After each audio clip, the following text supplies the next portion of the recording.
بسم اللہ الرحمن الرحیم۔ اللہ پر توکل اور یقین کا بیان۔ حضرت جابر رضی اللہ تعالی عنہ بیان کرتے ہیں کہ وہ نجد کے علاقے کی طرف رسول اللہ صلی اللہ علیہ وسلم کی معیت میں جہاد کرنے گئے۔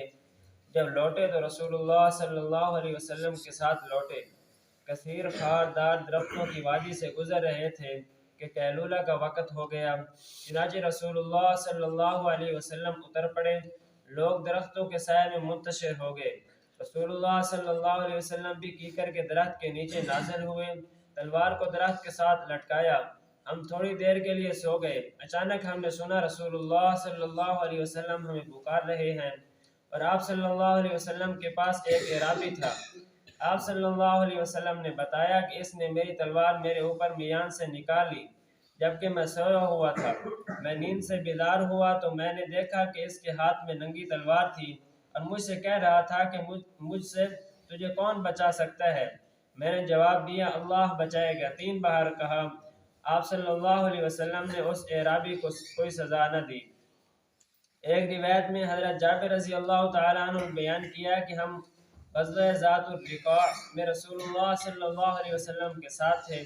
جب ہم ایک سایہ دار درخت کے پاس سے گزرے تو ہم نے اس کو رسول اللہ صلی اللہ علیہ وسلم کے لیے چھوڑ دیا۔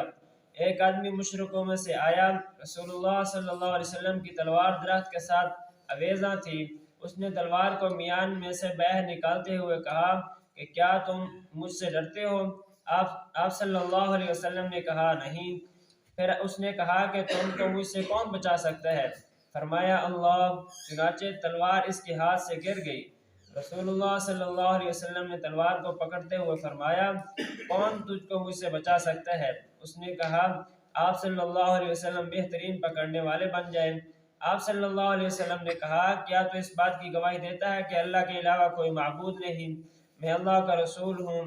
اس نے جواب دیا، نہیں، لیکن میں تجھ سے معاہدہ کرتا ہوں کہ تم سے جنگ نہیں کروں گا اور نہ ہی کسی ایسی جماعت میں شریک ہوں گا جو تیرے ساتھ جنگ و جدال کر رہی ہو۔ آپ صلی اللہ علیہ وسلم نے اس کو رہا فرما دیا اور وہ اپنے ساتھیوں کے پاس آ کر کہنے لگا، میں بہترین انسان کے پاس سے تمہارے پاس آیا ہوں۔ آپ صلی اللہ علیہ وسلم کی شجاعت اور توکل علی اللہ کا ایک سبق آموز واقعہ۔ ذات الرقاع، یہ غزوہ 6 ہجری میں ہوا تھا۔ ذات الرقاع ایک پہاڑ کا نام ہے، اسی وجہ سے اس غزوہ کو بھی ذات الرقاع کہتے ہیں۔ بعض نے کہا ہے کہ رقاع کہتے ہیں کپڑے کے ٹکڑے کو۔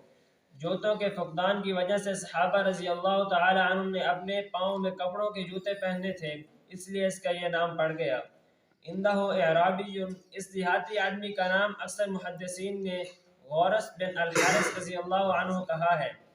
من یمنع منی قلت اللہ ثلاثا، تجھے میرے ہاتھ سے کون بچائے گا؟ آپ صلی اللہ علیہ وسلم نے 3 مرتبہ فرمایا اللہ۔ اس حدیث پاک میں محبوب رب العالمین کی شان و یقین، توکل علی اللہ اور شجاعت امت کے لیے ایمان افروز اور سبق آموز ہے۔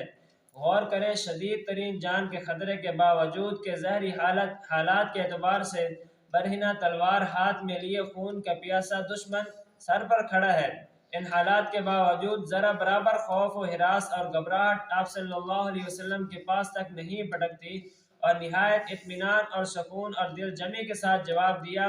وہ شخص توکل علی اللہ کے رعب اور صبر و استقلال کے سبب اور ایمان باللہ کے سکون و اطمینان کی طاقت سے مرعوب ہو کر وہ خون کا پیاسا خیف ہو کر لرزنے لگا اور تلوار اس کے ہاتھ سے گر گئی۔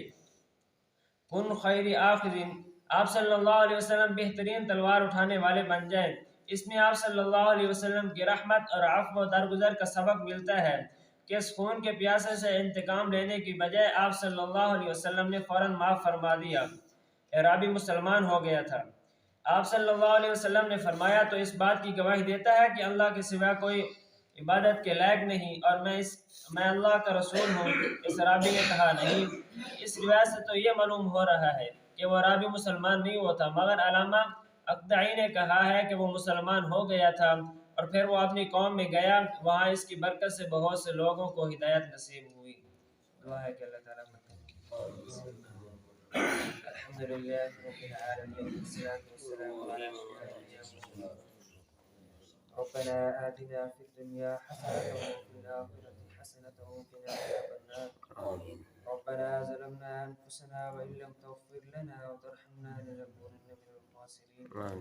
اللهم اغفر وارحم وأنت خير الراحمين. اللهم اغفر وارحم وأنت خير الراحمين. رب ارحمهما كما ربياني صغيرا. رب ارحمهما كما ربياني صغيرا. اللهم اغفر لجميع أمة محمد صلى الله عليه وسلم. ربنا هب لنا من أزواجنا وذرياتنا قرة أعين واجعلنا للمتقين إماما. صلى الله تعالى على خير خلقه محمد وعلى آله وأصحابه أجمعين.